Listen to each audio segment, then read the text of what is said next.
asalaamaaleykum waa canal éducation mbokki téléspectateur ak téléspectatrices yi ñuy seetaan seen émission ci la bokk moo ñëwaat ci benn numéro tey nag ñu dalal benn avocat on dirait benn maître bu am solo benn xeexkatu yelleef ak doomu aadama yi ñu koy wax Ibrahima Dieye maître Ibrahima présenté wu. asalaamaaleykum monsieur Mbow maa ngi lay nuyu di la ziar. di nuyu waa canal éducation ci dalal bi ma dalal tey pour ñu mën a toog waxtaan ci li nga xamante ni moo jëm ci éducation ak jafe-jafe yi personnes handicapées yi bu ko defee nga permettre ma nuyu ci sama xarit bi ma àndal muy Ahmed Fall moom mi ma jàppale gunge ma ba ma ñëw maa ngi koy nuyu un ami de longue date aussi itam bu ma sañoon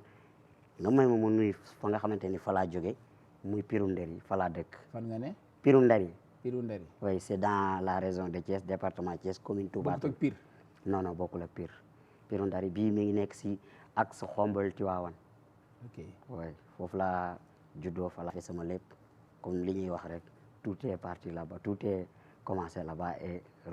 retourne là-bas incha allah donc bu ko defee maa ngi leen di nuyu di leen jox ñoom aussi seen wàccuwaay di nuyu sama mbokk étudiants yi nga xamante ni ñoo nekkandoo fële ci université. je suis maître Dieye Ibrahima Dieye maître en droit privé à la faculté des sciences juridiques et politiques en même temps ñu nekk vacataire au niveau de la direction des affaires pédagogiques di nuyu waa rectorat bi nga xamante ni foofu laa nekk que ce soit muy suñu directrice ak personnel ba ma fa nekkal jéeg ba ci kaw di nuyu le recteur monsieur Kandji sama père Diatara ak le SG sama xarit ñoom ñëpp donc aussi autorité coudier tam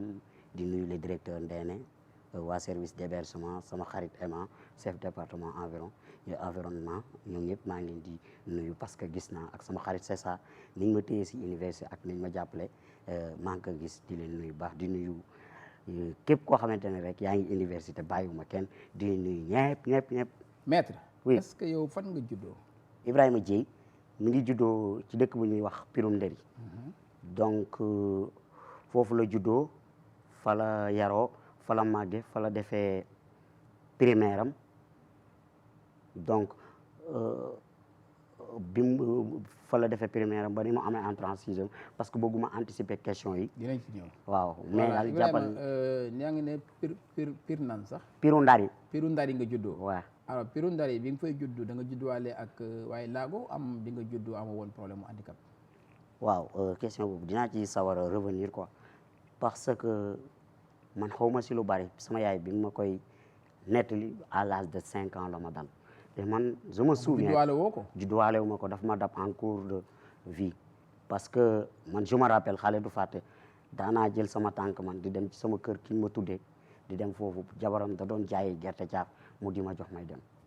mais nag sama boobu yaa ngi dox normal quoi. boobu maa ngi dox normal léegi benn kii la rek sama yaay moo aye mu togg añ ba pare bi mu toggee añ ba pare ñu toog si benn garab xam nga village day am léeg-léeg garabu buntu kër xale yi ñuy foofu. nee na bi waa keppaar gi bi mu yàkkee mu woote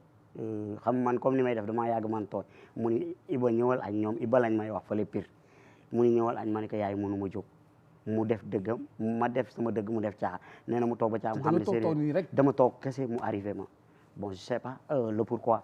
léegi nee na ma toog noonu mu mujj ma ñëw yëkkati bi ma yëkkatee ñu añ ba pare fi ñu añee tam fi laa toogaat mënu ma jóg mu ni kii de feebar na. bi mu ñëwee yëkkati la daf la yëkkati boot lu yóbbu am da nga dox daf ma fopp nga xam naa kii dafa taayal rek daa bari léegi bi mu paree 5 ans waa à l'âge de 5 ans après ñu añ ba pare aussi j'ai continué ma toog foofu toog ba mu raxas daal bi def lépp jóguma mu ni kii de feebar na nee na après bi ma yëkkatee mu dem sang ma nelaw tàkkusaan bi ma nelawee ba yeew mu jóg ci laa taxaw di trembler dox quelque part daanuwaat donc mu dal di continuer nii. et après ban genre kii la ñuy wax ne moom la ban genre maladie. bon nee nañ polio la parce que yóbbu nañ ma Thiès pour traitement. waaw foofu terre des hommes. avant foofu yóbbu la ci ay. waaw yóbbu nañ ma ci ay maaman.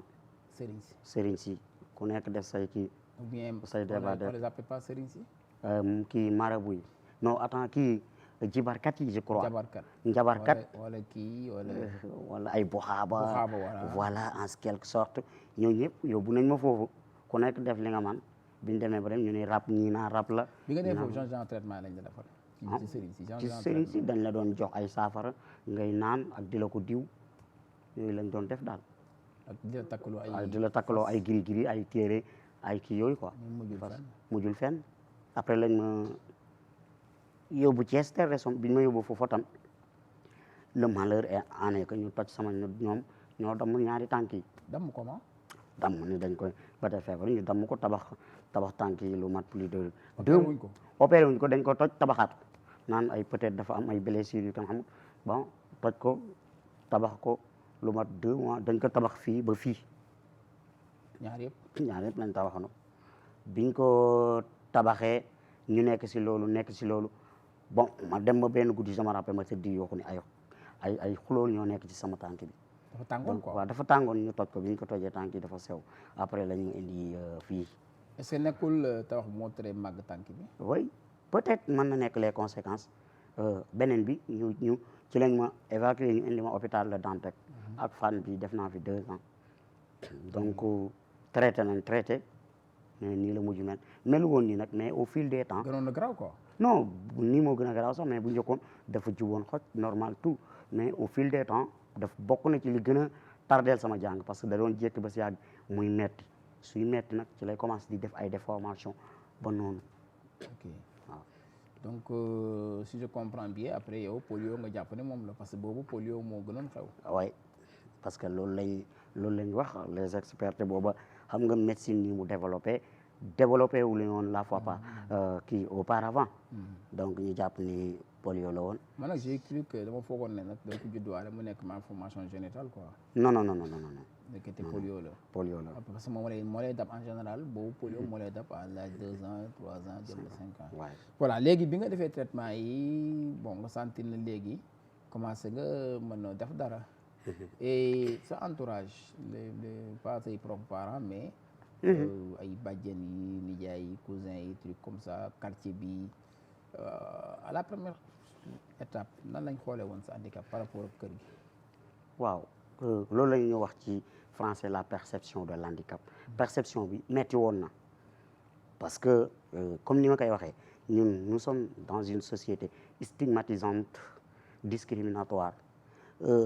bi ma nekkee personne handicapée metti woon na parce que non seulement sa yaay bi la jur sax dañ koy njëkk a taxé des jugements infondés comme quoi que dafa déggul ndigal dafa li ay gaaf wala moo tax mauvais sort yi di ko dal di wax yoo xamante ni voilà di yaakaar ni ñun li ñu dal punition divine la quoi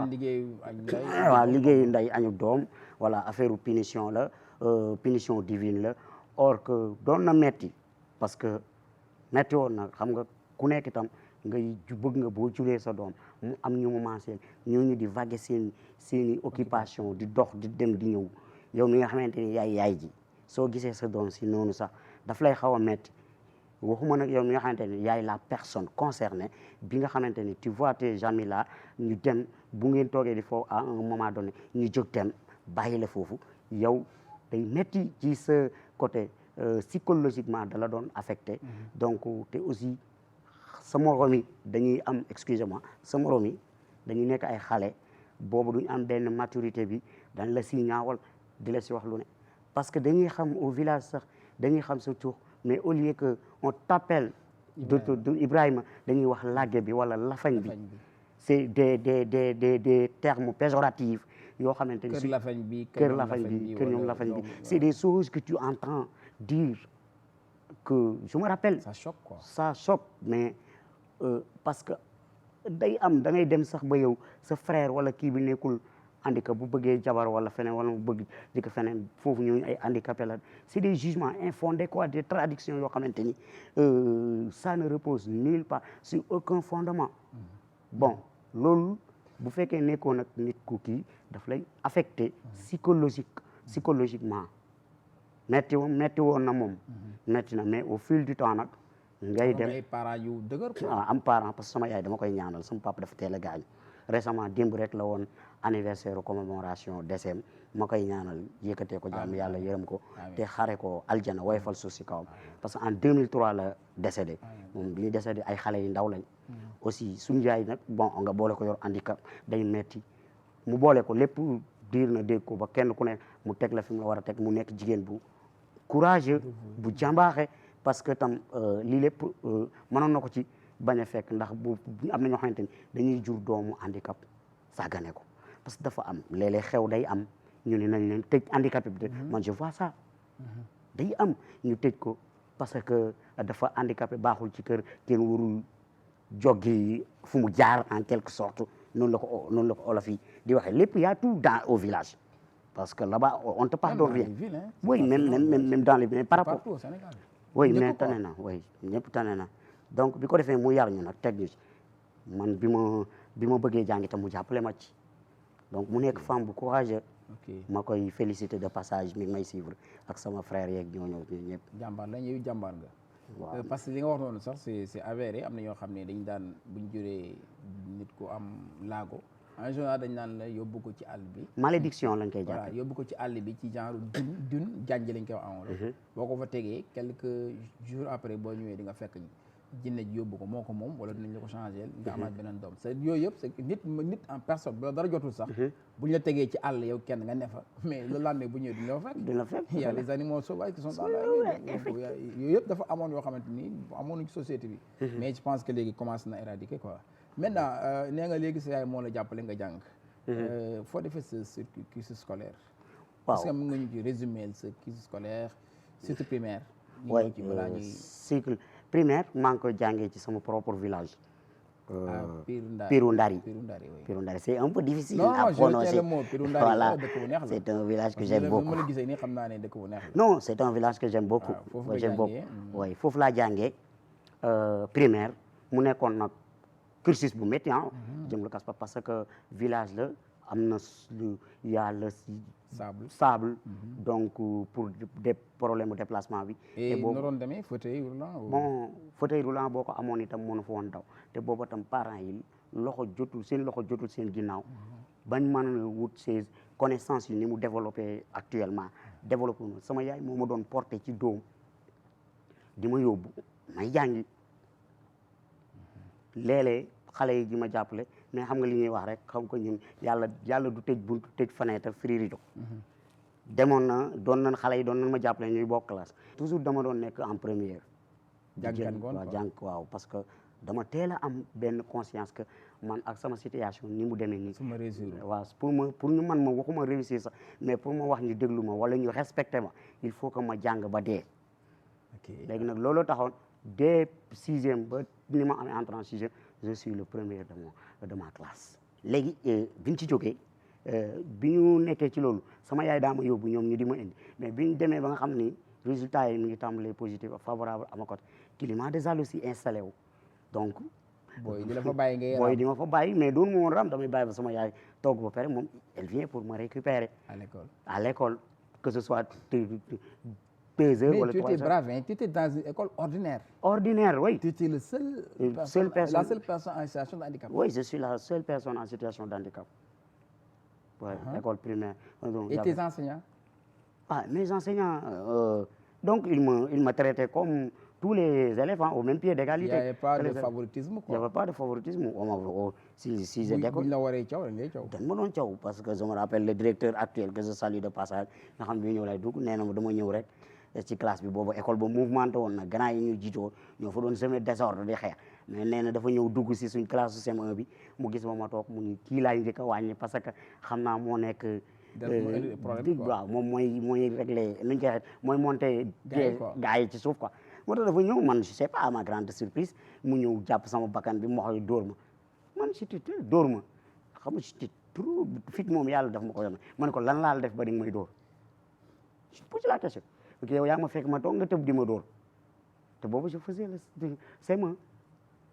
mu dem après nee na ma dama la doon massacrer booy xam ne boobu ma fi kenn kuy dóor kii du ba kii. oui effectivement. kuy dóor une personne handicapée nii boo xam ne mënu la yàq dara nga dóor ko c'est pour jox ñeneen ñi leçon ne yéen bu ngeen defee damay ne rey. dama leen rey c'est ça ci loolu lañ nekk ci loolu nekk ci loolu affaire bi metti may dund loolu di dem ci suuf yi mosuma reprendre nag classe suuf yàlla def na ko comme que yaa jël premier mu doon reprendre ba ni ma amee sama entrée en sixième bi ma amee sama et puis boo doon jàngi koñ bi duñ la gis nii buñ génnee jàng est-ce que duñu wax sa yaay nañ ko da ngay sonn kii jarul yóbbu école ku benn membre de famille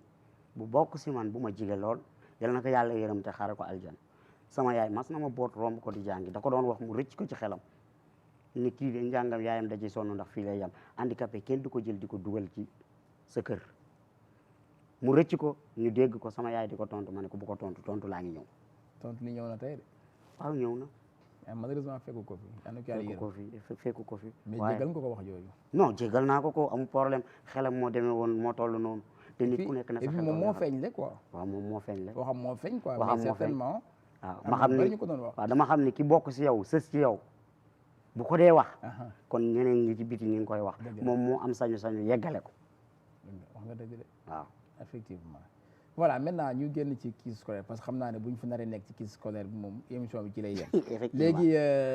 après nga am entrée en sixième am CFE di bonsoir ou bien bonjour le collège waay ma am entrée en sixième aussi donc yàlla dal li xam nga rek li ñuy wax ni moom yàlla su la naree kii rek day rafetal lépp ma jóge fa ma ñëw tuubaatul foofu nga defee collège foofu laa defee collège parce que amu doon collège amu ko woon 7 kilomètres la woon yi amoon nga ko la accueillir foofu waaw amoon naa ko parce que sama papa dafa nekkoon politicien bu mag ñu xamoon ko tuubaatul mu am nag ñu mu doon jëflanteel tuubaatul ñooñu fa la sama yaay moo leen xam ñu ni ko kii feneen fu mu mënoon di nekk ci tuubaatul dañ koy jëli ndax papaam ji nañu ko foofu laa nekk ñoom itam ñu yor ma yor bu baax nag comme ni sa yaay sonnoon ci yow comme ni sama yaay sonnoon maintenant foofu collège bi amoon nga lu la yóbbu waaw am na bi may dem nag aw ma woon pousse-pousse mais ma demee foofu am na benn bonne volonté bu ma gisoon jëndal ma pousse-pousse ak itam ñoom Mouhamed Cissé bu daaw aussi di ko remercier moom itam infiniment ak Yacine Ba maman Yacine Ba ñoom itam au fil du temps ci lañ ma may ay 16 ma man di dem di ñëw ak la bi may kii la ma le maire monsieur Daouda Tine aussi mu jëndal ma benn 16 yi ngay pitaale ci laa doon man di dem léewuma foofu laa defee collège metti woon na nag parce que tam nga nekk personne handicapée jóge seen kër lu la bëgg a dimbali compréhension bi nga xamante ni war na entre vous day xaw a des ndax ñoom duñ la comprendre benn façon compréhension bi war a am donc metti woon na boo génnee di jàngi xale yi nekk foofu làgge bee ngay dégg di nga dégg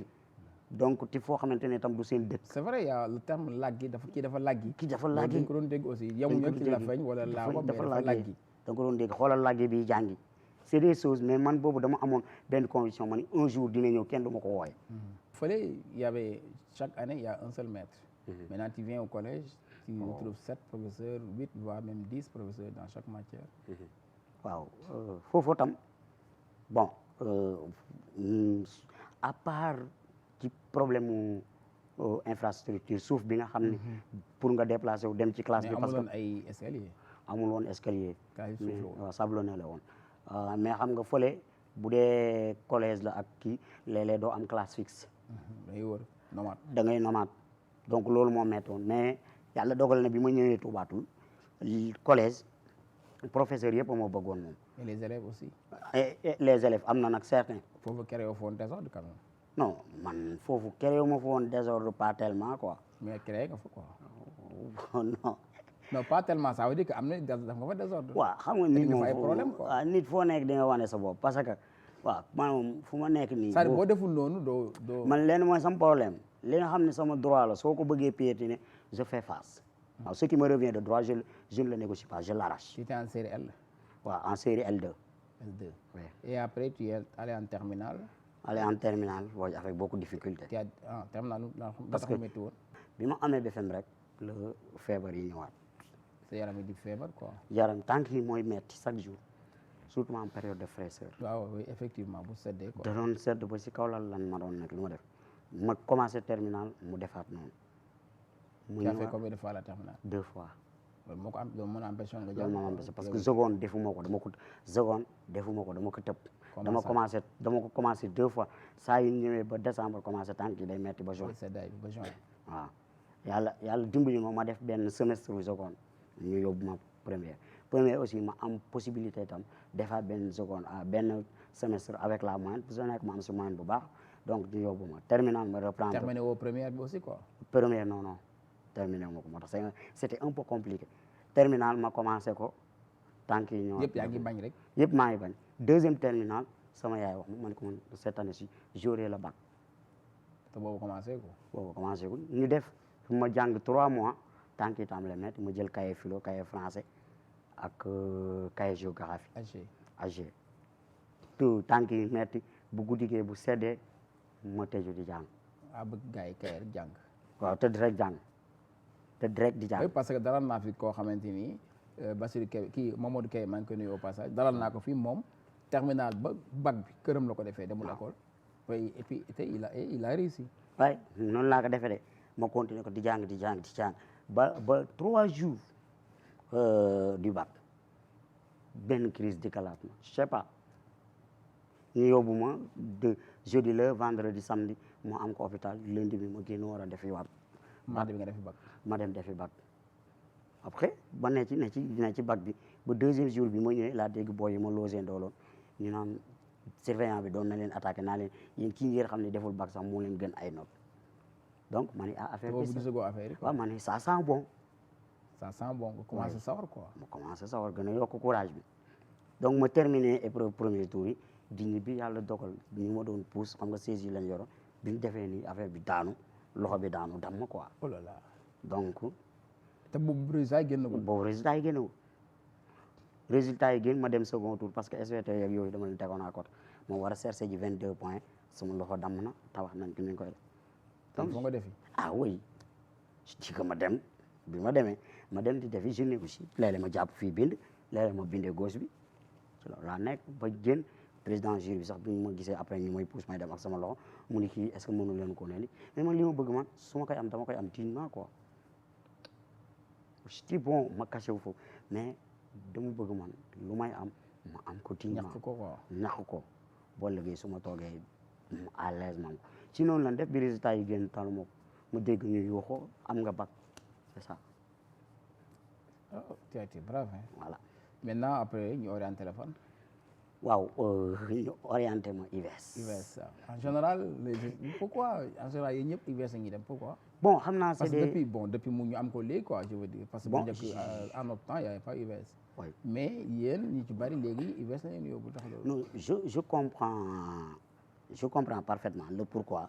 c'est parce que bëggoon naa vraiment ku ma ci. la plupart des ci fatigué. personnes en situation d'handicap sont orientées à l'IVS parce que prenons le cas de l'université Cheikh Anta Diop de Dakar vous savez que il y a des bâtiments qui datent à l'époque coloniale et ces bâtiments ne répondent pas aux normes sociaux donc du coup problème accessibilité bi day poser de trop quoi bu poser léegi nag le fait que ñu koy xool ñu defal la foo nekk foofa la nga toog sa kër jàng moo tax kii la quoi problème infrastructure la barrière physique moo ci ëpp que personne handicapée bi ñu koy orienté. moo tax di ko yóbbu IVS quoi. moo tax léegi même dans les formulaires de yi ngeen di remplir après le bac. Ouais. il y a une partie boo xam ne da ngay def la personne en situation de handicap dafa am partie bu muy remplir. oui dafa am c'est juste pour ñu mën a xam exactement fan lañ ko orienté. Effectivement. c'est bien quand même parce que ñu bari aussi may na leen chance ñu continuer seen étude maintenant. vous êtes à l'université pendant combien d'années? bon j'étais pendant 7 ans. 7 ans. Ouais. et foofu nu mu mel. métti na yomb na wala parce que yaa ngeen UVS mais yaa ngi doon def foofu ay. non man IVS dama quitté IVS. ah bon. waaw dem université directement. non j'aime les choses. yow daal na métti quoi. waaw na métti. li noora ba bàyyi UVS da nga réorientation nga demande wala. booba fekk na mu passé dama dem ba ma demee ma demandé ENO bu Dakar ñu yóbbu ma ENO Dakar. dégg nga demandé. dama demandé une possibilité de réorientation ENO Dakar. ENO Dakar waaw. waaw fekk sama benn père bu baax mi ma fa doon jàppale te foofu ñu réorienté ma fa ma ñëw université yi suñu amical logé ma parce que université am na logement handicapé ñu logé ma foofu léegi nag si laa def ay kii ñu xamal ma carrément ni ma fac droit soo demee foofu man na même buñ la mënta orienté ci régime professionnel kii bi classique bi dem na ba pare ñu yóbbu la ci régime professionnel. ok léegi nag foofu laa dem ma dem si régime bi ma demee j'ai fait la demande je salue monsieur Yaya Bodian, puis il est très professeur en droit pénal agrégé. moo ma accueillir mu orienté ma dugal ma ci régime kii bi ak appui Davis quoi mooy ñoom Moussa Thiaré. mais Moussa Thiaré moom war nañ ko soxla parce que Moussa Thiaré moom moo fi nekkoon c'est le président national hein. fexeel moom ma fédération parce que je l'appelle mais incha allah su ma demee université su ma demee suba dinaa jaar ci moom ma waxal la ko loolu kay na mel ni fanaan biti ñoom itam ñu def les démarches administratives ñu accepté ma foofu si la continuer may jàng fi laa def sama première année deuxième année troisième année man sama licence professionnelle donc vu que kii yi fi amoon manifestation yi fi amoon master fac droit day durer 3 ans parce que master système LMD bi gaawul quoi foofu nag université duñ ko kii mais metti na parce que nombre bi bari na donc accessibilité bi aussi amul récemment rek la saisir suñ président amicalu boy ma koy xamal ni ko nee ngeen yéen a ngi réfectionné fac droit toilette ak yooyu bu ngeen koy réfectionné il faut que ngeen def des toilettes exclusives parce que 6 ans ba man li ma fa nekk lépp ba sama master amul toilette lu ma besoin naturel bu ma soxla yooyu essayer de wala ma bakkuur bi dem si dellu campus social pour me soulager revenir at léeg-léeg nga fekk cours jeex c'est compliqué ma wax ko ni ko au lieu que mu bàyyi si xel léeg-léeg tam cours yi dañ koy def ci 2e étage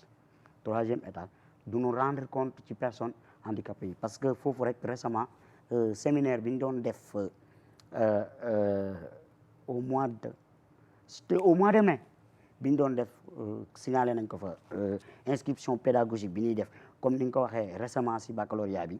war nañ ko mën a université Cheikh Anta Diop booy def sa inscription pédagogique ñu jox la benn partie boo xamante ni c'est réservé exclusivement nga renseigné wu foofu sa handicap su ko defee bu ñuy établir liste TD yi ak amphi ñu mën a tenir en compte si personnes handicapées yi. loolu c'est une doléance que j'ai portée parce que comme léegi nos nouvelles autorités là ñi ngi appuyé trop le handicap récemment gis nga ki fi jàll di bind ak tànk yi Pape Natango que c'est un gosse très brave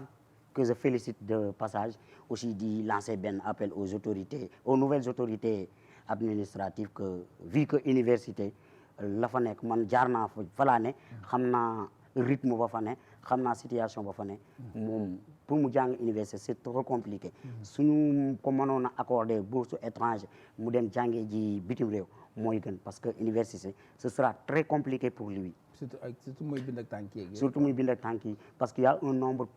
hyper pléthorique donc aussi il y a beaucoup des choses yoo xamante ni ce sera très compliqué wàllu campus pédagogique campus social bi c'est un peu compliqué donc ñi ngi ñaan j'ai appris que ne yow aussi mos nga am bourse extérieure oui récemment à pareille période l'année dernière j'avais la bourse étrangère j'ai demandé 2 fois au niveau de l'ambassade France on m'a mis refus de visa seen motif 4 yooyu ñuy joxe. Quel est le motif du refus? Il me dit que les informations fournies nous semble que tu ne vas pas séjourner, tu n'es pas venu pour séjourner pour des questions d'études, mais plutôt d'autres raisons. Je leur ai demandé les raisons. Parce que, pire des cas, j'avais eu l'acceptation au niveau des écoles privées. En France? En France. Mais est-ce que jaar nga par des canevas yoo xam ne des autorités yi ci mën a dox et tout ça? Toutes les autorités que je connais, je les saisis à l'époque. Parce que au niveau de l'université, j'avais donné ça au directeur des affaires pédagogiques à l'époque. Donc il m'a dit que les dossiers, je vais les déposer de coopération. Jusqu'à présent, il n'y avait pas de suivi. Maintenant, noo gisee suñu morom handicapé yi par rapport ak mendicité bi, par rapport ak liggéey bi, par rapport ak insertion sociale damay tënk question bi rek. Waaw. boole ak autorité yi lu ñu promettre et tout ça lan nga ci yan yaakaar nga ci am yow. waaw man surtout la mendicité ak l'insertion sociale. waaw mendicité moom pour mu jóg fi du yomb. parce que li may wax rek Sénégal ñu baal ma muy autorités yi fi nekk nii yi am naa si ñoom espoir nag. mais damay bañ ñu def comme le régime sortant. parce que da nga doon dégg j'ai donné des instructions ministère dem nañ 2019 ba tenir fi conseil ministériel extérieurement pour la question du handicap alors que aboutirul rien keroog récemment ci maa ngi gis le président de la République que gis naa ni am na ci benn sympa ci personnes handicapées yi muy wax ci pour les personnes handicapées nu leen di jàppalee jox nañ instruction ma ni ko président d'accord man je suis loolu am naa ci contentement am naa ci mbégte parce que ku dul may sa bopp lu la may da nga cay sant di laaj leneen mais le fait que muy joxe ay instructions ñun li ñu bëgg loi d'orientation sociale bi nga xamante ni mi ngi nelaw si tiroir yi te day am loi yoo xamante ni dañuy ñëw di jàll rapidement comme lettre à la poste mu génneel ñu ko depuis ci Macky ba pare signer ñu décret d'application effectif 15% yi parce que handicapés yi bari wuñu à l'université boo fa defee recrutement deux fois doo fa gisaat personne handicapée ñeneen ñi nga xamante ni yàlla dogal na amuñu carrière scolaire ñoom itam comme li ñuy def ci DER bi ak FONS bi ñu gën ko revaloriser def ko du sérieux ba nga xamante ni kenn ku nekk di nga am loo jàpp parce que koo romb ci mbedd mi muy tàllal loxo su la ko waxee ak bu la ko waxul amul lu ko neex kon nag loolu wax day ànd ak jëf joxe instruction day ànd ak jëf ñun mën nañu initier mais concrétisation mooy nouvelle autorité yi nag comme que ñëw nañ ñu ngi togg li ñuy togg xamagun dinañ yàq kañ lay ñor dañoo bëgg ñun ñu defal ñu ci nar wu am doole yàkkal bu ñu yàkkee kon parce que sonn nañ mënuñu am les mêmes diplômes jàng jaar fu métti parce que personne handicapée bu ñu la mën di wax li muy daj kenn daju parce que jógam gaaw te toujours bu la ko waxee bu la ko saa yu jógee am na lu koy metti day forcer dem bokkul ak ki nga xamante ni danaa jëbet ñambi jóg brusquement si lalam sëlmu gàddu saagam dem dëgg la man bu may def moom buy def 5 minutes man dinaa def 30 minutes bala may àgg effort yooyu dañ ko war a récompenser parce que tey ñu ngi jàng ba pare bu ñu amul fu ñu dugg génération bi war a ñëw ñoom dañ naan jarul ñuy jàng effectivement kon bu ko defee il faut que ñu am benn campagne boo xamante ne c'est ñu impliqué ci les personnes handicapées parce que bala nga naan naam da fay nekk on ne peut pas être plus royaliste que le roi dama koy wax souvent man bu fekkoon sama bopp rek ñor na ma kon jarumay mais man fu ma gis personne handicapée parce que lii olof di wax lu dagg rek morom ma lay fekki moo tax man su ma gisee personne handicapée que ce soit ki jàng ki jàngul damay am ñeewantal am mettitu xol te duma ci man dara moo tax ñu bëgg nag le président de la république dañ koy woowaat encore une fois bàyyi nañu xel mais mu gën ñu bàyyi xel surtout recrutement yi muy def si enseignement bi am na handicapé yu mën a jàngale beneen bi ci des ci concours yi mu defal ñu procédure spéciale soxlawuñu ñaanuñu abbuñu lebuñu mais mën nañoo compétir ci suñu biir parce que tey boo gisee bu ñu jëlee en tant que des personnes handicapées nga war a def concours j'ai tenté le greffier cette année-ci mais j'étais tellement découragé bi ma ñëwee awma accessibilité ci sama place ay lépp ay escalier la ah oui j'ai resté plus de 15 minutes gars yi demandé nañ président Gilles bi il fallait que ma dem tapé ci moom ñu jéem ma menacé booy fii man leen c'est mon droit bi may génn maa ngi ko dégg maa booy bi li muy kaas dëgg la parce que avocat nga oui mais futur avocat waaw te ku wax concours dafa laaj tranquillité laaj sérénité mais tey boo demee bonne préparation man nga préparer sa kër mais boo ñëwee ce fait divers là mën na la décourager déstabiliser te loolu moo am moo tax il va falloir donc nañuy préparer les sites d'accueil s'il y a même concours même su fekkee ne dans la liste xamoo kan moo ci handicap yooyu dafa sa xel ne yow mi organiser concours bi kat mun naa am des personnes en charge de handicap yi ñëw donc ma préparer salle boo xam ne bu ñu ñëwee on les met là-bas voilà pourtant ñu ngi koy def ci examen académique yi ay BFM ay CFE ay bac mais mënuñu ko def ci concours yi c'est ça loolu la Sénégal kii moom ko ñëpp ko bokk soo nee ubbi nga concours xalaatal ni kenn ku nekk ku remplir les conditions requises da ngay déposer def effectivement dàq sa wërsëg